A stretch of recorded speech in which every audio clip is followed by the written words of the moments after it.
All right, so Becky from Becky's Bouquet, she asked a question.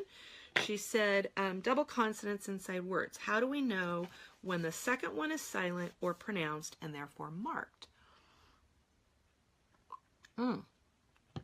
Okay, so there are situations when you're going to have a double consonant where both are pronounced, but those are kind of rare, but it does happen. So for example, when you have words with a double C, okay, the C rule tells us that C usually says k, but it will change to its second sound. It will say s when followed by E, I, or Y.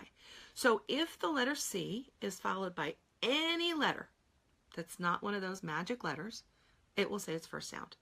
So if it's followed by an E, I, or Y, then it changes its name. So let's take a look at some examples. So we have the word accent. We have a double C. What is the first C going to say? K. It's going to say its first sound because it's not followed by one of those magic letters. What is this? Okay, so this one is going to make the k sound. How about that one?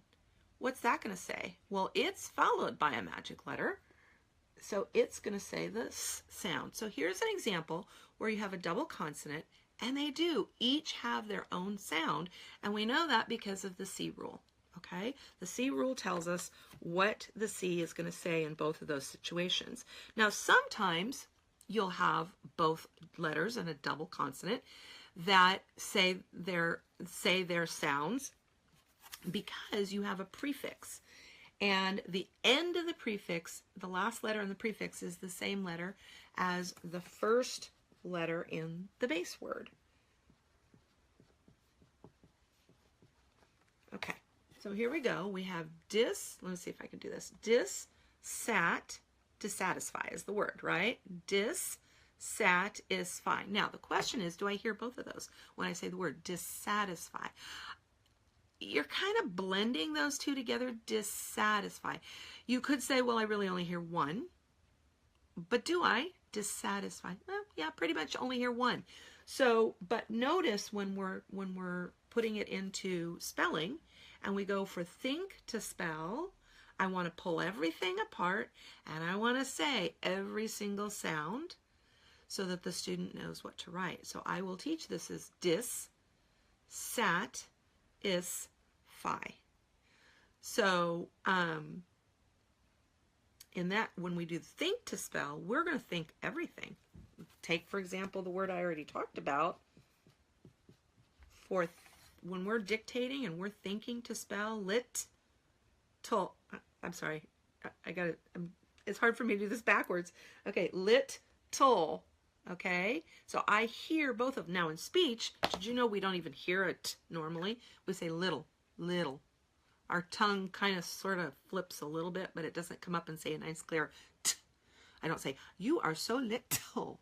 I don't say it that way. Maybe somebody learning English for the first time might say that, but in normal speech, we don't even pronounce the t very well. And so when we're teaching it, we have to make sure we do that. Okay, now, the question is, so I think I answered your question about when do you pronounce both. Sometimes in speech, the way we say a word, we're actually going to hear both. It's pretty rare that we hear both. Sometimes, now you asked about double consonants in the middle of a word, but like we'll have double consonants. Sorry, there we go. Now it's not glaring. So we have the word hall. Okay, do we hear both of those L's? No.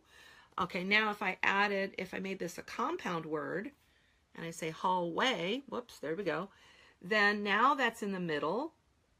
Sorry, now the double L is in the middle of the word, but it's a compound word, so it's really two base words back to back. And so I'm not going to pronounce the second one except when I'm doing the think to spell for teaching. As far as markings are concerned, all right, when there's a double consonant in the middle of a word, so for example, the word apple, okay, we do not mark the silent letter. We don't mark the second. All right, so let's see. We've got pull. Okay, so we have pull. Now that is the base word. okay? When we have a double consonant in the middle of a base word, we do not mark the second one as a silent letter because we're going to hear it when we do the think to spell, all right? Apple. This is the only silent letter, and that's a number 4 that we would mark, okay? Now, let's take the word hop. Hop is a base word, and let's say I want to write hopping, okay? If I just add my ing, that's hoping. That's actually the base word hope, where the E was dropped because of the eavesdropping rule. So how do I make this into hopping? Well, because of the 1-1-1 rule, go look that up so you know what I'm talking about. Because of that, I'm actually going to write the word hop. Whoops, sorry. Here we go. Hopping. Okay?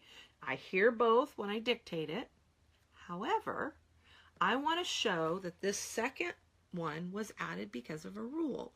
The whole purpose of the markings is to reinforce the rules and the phonograms. And this was added because of a rule. It's not part of the base word.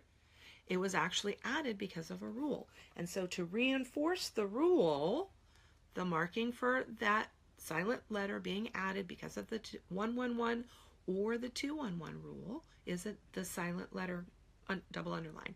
And then I would underline the okay? So the only time I mark a double consonant, the second letter in a double consonant, is when it's following, if I can get this right, there we go. See, when I look in the camera, it's backwards, so I'm all confused. I want to mark it as a silent letter because of a rule. That's the only time I'm going to do that. Okay?